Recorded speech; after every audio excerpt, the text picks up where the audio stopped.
This is what mining looks like in Minecraft. And this is what mining in real life looks like. As you can see, the Minecraft mine pales in comparison, and that's why I'm going to be building a realistic mine, complete with fully custom terraforming and all the machines you'd find in a real life mine. And all of this is going to be built in survival Minecraft. Now, before we can start placing the blocks, we have to actually design this build. To do that, I have to decide what kind of mine I'm going to build. There's two basic types of mine. Underground mines, where they dig shafts and tunnels to get to the valuable materials, and open pit, where they just remove all the fucking land to get at them. We're going to build an open pit mine, because, underground is underground, and you can't see shit. And that will make it much harder for me to farm watch time off this project, and also open pit mining is just way more badass. So, into the creative test world I went, where I designed 9 unique pieces of mining machinery, each based off a real life counterpart. I did this all while binge watching Aaron Witt to learn, how this all works. He does like documentary videos and explanations of how this all works, and I learned pretty much everything from those. So, special thanks to him, go check him out, link below. Anyway, once I figured all the machines out, I needed some terrain. And to do that, I used Axiom to build an area for all my machines to play in. And it turns out, when you spend nearly a month designing something in the creative world using a building tool like Axiom, you get a bit carried away with scale. Now would be a good time to mention I'm building this all as a shop on my server. This is the existing shopping district. This is my shop. Fuck it, I'm in too deep. Let's gather some resources.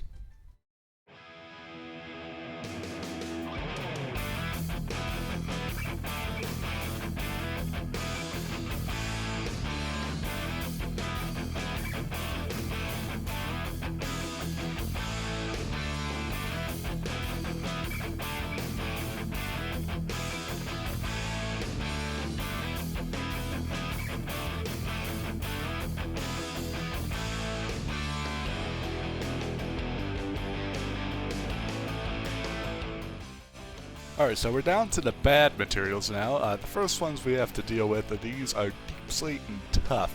And mining deep slate is frankly a pain in the ass. Luckily though, I found this trick from a YouTuber called Bluentage. So basically we open chat, paste this command. Oh. That's not gone well.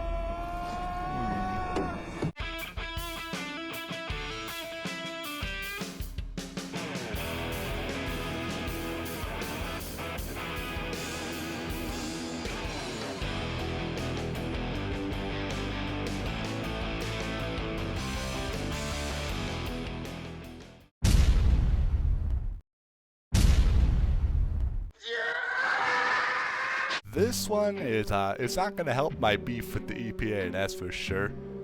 So what I'm thinking here is that we haul a beacon out so we can insta-mine the coral. And that way, we should be able to do this at a not too terrible speed. Oh shit. Yep, nope, I was wrong. This is not even close to efficient enough. I need a better solution. Enter This Coral Farm by Illyrio3. It produces 72,000 coral fans per hour, or 14,400 of each type of coral. Now you may be thinking, Beyonder, you blithering idiot, you need coral blocks, not fans! And you'd be right.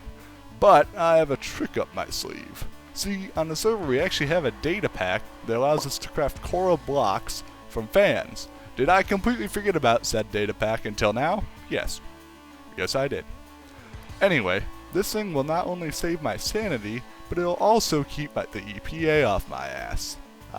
For now, at least.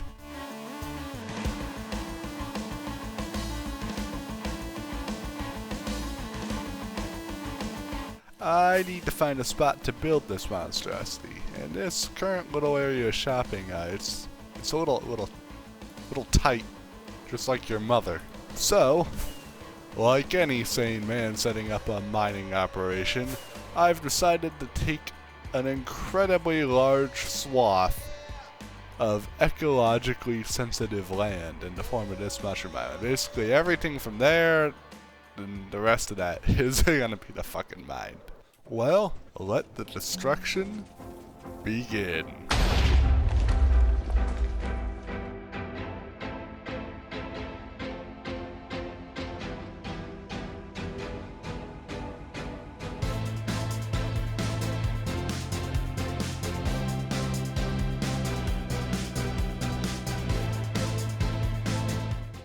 Within this entire area, we're going to take another round of TNT bombing and lower it all down to another level so I can, fit stuff I need to build. But, why is this so wonky? How's that working? Well, it's all because of this. This is an integral 3D TNT duper.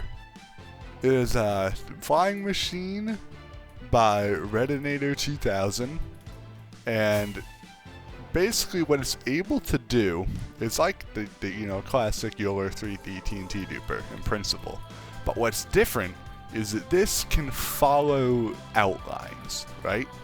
So, it goes back, forth, back, forth, back, forth. But when it gets to here, the return station is able to move up and follow this curve. Alright, get a load of this. We're gonna, so when it comes in here, we're gonna see it do the little line shuffle thing.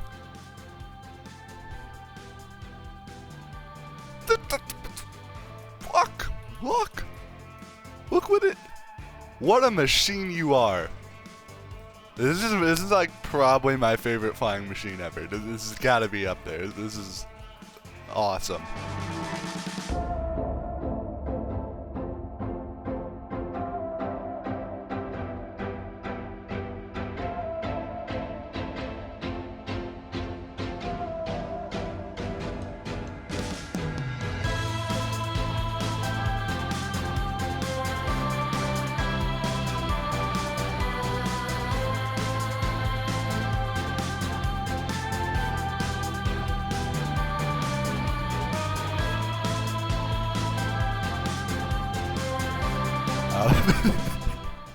That motherfucker is just bioluminescent.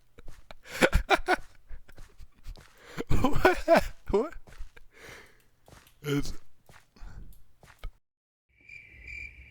There's no way. You fucktard. Now that we have all of our resources and prep work done, we can start building the actual mine. The mine is going to have 6 phases, the first of which will be topsoil removal. In this phase of mining, the land is cleared out, pushed into piles using bulldozers, and then loaded into dump trucks with excavators, and then we haul it away.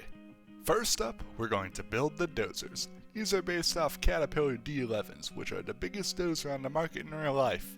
These bad boys are powered by an 850 horsepower engine and weigh in at 230,000 pounds, or 1,586 washing machines. This allows it to push over 35 cubic yards of material at a time. What? My bulldozer has given birth. Loading our trucks is a Caterpillar 6015B, a monstrous 150-ton excavator. This thing can lift 15 tons or 10 Toyota Priuses worth of material in a single bucketful. We're using this monster to load an articulated dump truck, or ADT for short. This one being inspired by a John Deere 460 P-Tier. It has a capacity in real life of 45 tons, meaning it could almost haul Spy's mother around. What's special about an articulated dump truck is that the tires don't actually turn like a normal car, but rather the entire frame hinges in the middle. And that means that these trucks can, maneuver in tighter spaces than their conventional counterparts.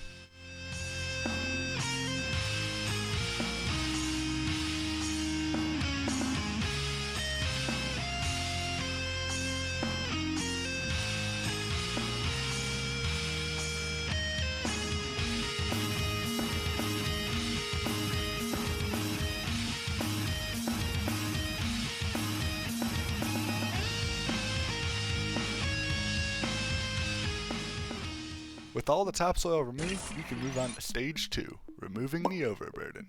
You may wonder, what is overburden? Basically, overburden is just excess material that's obstructing access to the good stuff. Sometimes within overburden there's layers of ore, and that's why a lot of times you see mines dug out in layers so they can get all the valuable stuff. In this case, we have a layer of iron ore under the dirt, which is being removed by even larger machinery. Digging out the iron ore, we have a Hitachi EX3600, which dwarfs the 6015, weighing in at nearly 400 tons.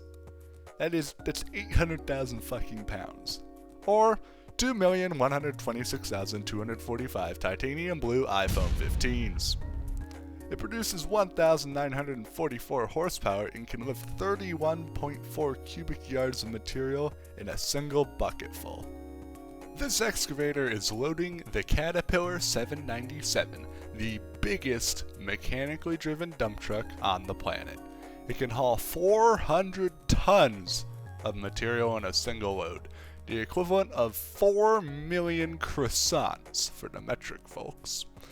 It can haul all this around with its absolutely monstrous 4,000 horsepower, 105.8 liter engine.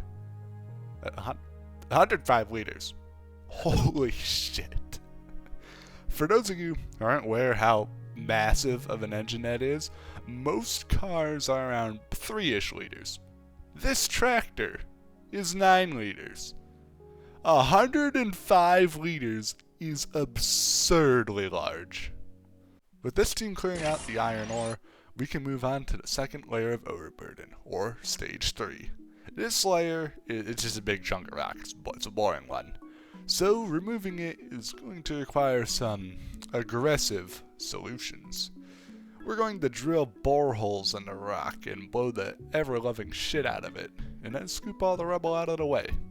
Our driller here is a Sandvik Pantera 1500L. It can bore a 6-inch diameter borehole through solid rock, and it uses air pressurized up to 145 psi to blast all the excess material out as it drills. Speaking of, if you're looking to take your high-pressure drilling game to the next level, check out our new merch, CoreX Condoms. Here at CoreX, we look out for our viewers, and we noticed a problem. Our viewers are absolutely drowning in pussy. Next level play needs next level protection.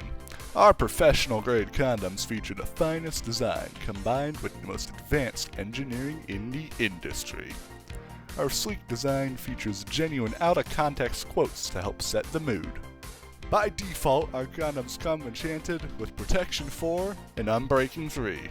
Additionally though, if you want to enhance your experience further, you can order exotic enchantments and effects such as Haste 3, Thorns, and Piercing, so you can always penetrate to the core. Of course, condoms aren't actually for sale and exist only as an elaborate inside joke. Please do not attempt to buy them. They're not for sale. Now, back to your scheduled programming. This is a TNT truck. We're taking the TNT and we're stuffing it in the boreholes. There's not much to it. It's not based off anything. It's just a fucking truck. I don't know what you want from me. Anyway, once we fill the boreholes with TNT, we get some of this sweet action in. Hallelujah. Hallelujah. Hallelujah. Hallelujah. Hallelujah. The next machine needs a level surface to work, and obviously explosions don't leave a very level surface, so I've just chucked in another D11 here to clean things up.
And now we can move on to the big boy, the Dragline.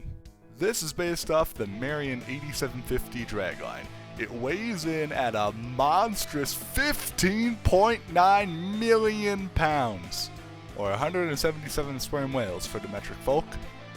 It has a 435-foot long boom and can lift 152 tons of material in a single bucket full. Does this not through diesel power, but electric power. Not that kind of electric power. They literally just run a massive fucking extension cord directly from a power plant to the dragline. It has a grand total of 30 electric motors in it, which produce a total of 38,900 horsepower. These things are so huge, they don't even have wheels or tracks. They just sit on this big pan and then walk. Yeah, they just fucking scoot around on the paddles.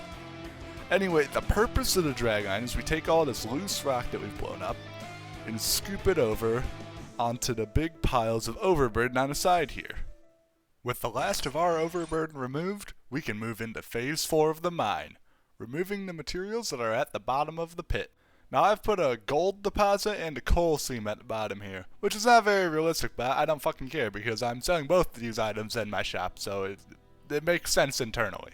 Starting in the coal pit here, we're digging out the coal using a Caterpillar 995 wheel loader, which is the largest wheel loader in the world currently.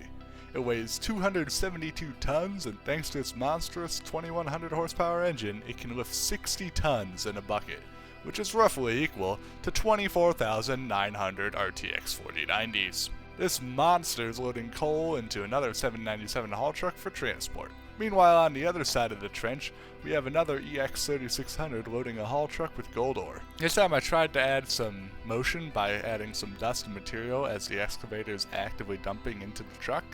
Anyway, with all of our materials harvested, we can move on to the final 2 phases of the mine. Phase 5 is all about cleanup.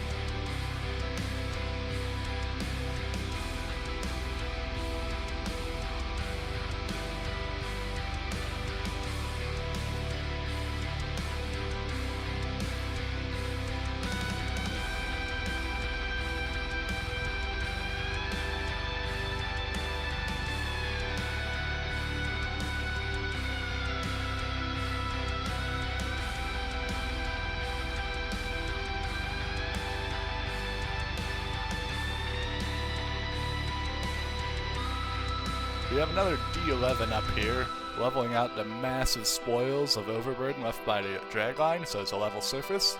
Then we have a dump truck here, dumping a layer of rock from one of the earlier stages, before we finally replace and level the topsoil with an ADT and a final D11 to level things out. With that though, the main portion of the mine is finally complete. But there is one final phase for us, and that's where we're going to store and process all the materials we've been mining throughout the project. So first we have storage piles for coal, and then just normal overburden rock. We have another 6015 here, dumping said rock into a Komatsu BR380 rock crusher.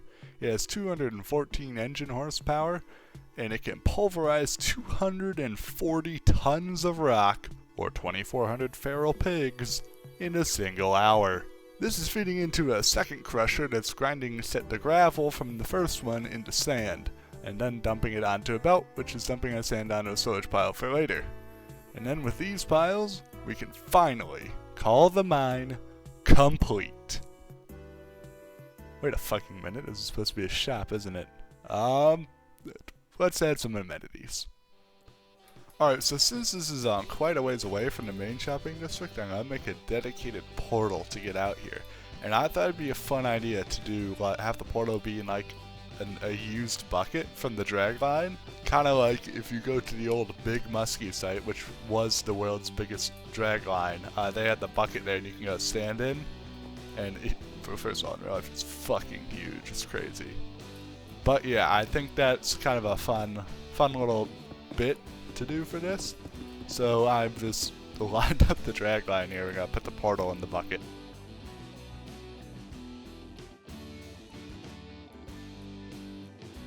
Alright, so I've ended up putting together this little area by the portal here. I have, the bucket itself with the portal in it. I think that turned out pretty good. The one thing I do question is the chains here. With the way they dangle down, I feel like it might be kind of awkward with the anvils. I don't know, let me know in the comments. And I also added a map, because this place is so fucking huge. There's no way you're going to find any of the stock without some guidance. But yeah, I hope you guys enjoyed the video. This is the single biggest survival project that I have ever done, easily. It is massive. It's over 500 blocks long, that way to that way. So, if you enjoyed this, consider hitting the happy buttons, because large numbers make me feel validation. I'd like to thank some of the contributors to this, though. For one, Aaron Witt. Learned a lot of shit from him. Got a lot of great footage, that I used throughout this. I also used some footage from Awesome Earth Movers. That was also great. And then there was a caterpillar dealer that I also borrowed some from. And there's another guy whose name I'm going to have an aneurysm if I try to say. But I'll put that up on screen. All the links for that will be below, and also like the flying machines I use. You can find all that below.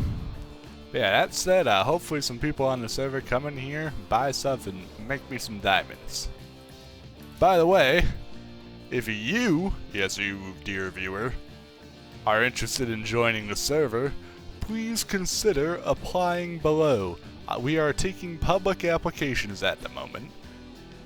Basically, it's a whole process and explained more in detail there, but you fill out a Google form with some basic information about yourself, and then after, if you meet our requirements and we think you look like a homie, we'll contact you within like a week for sure.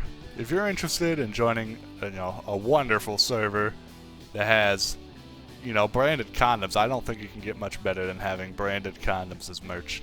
That is the peak of Minecraft server. So yeah, if you're interested in joining, check out the link below. All the information to apply is there. And yeah, have a good one and tell your folks I says hi.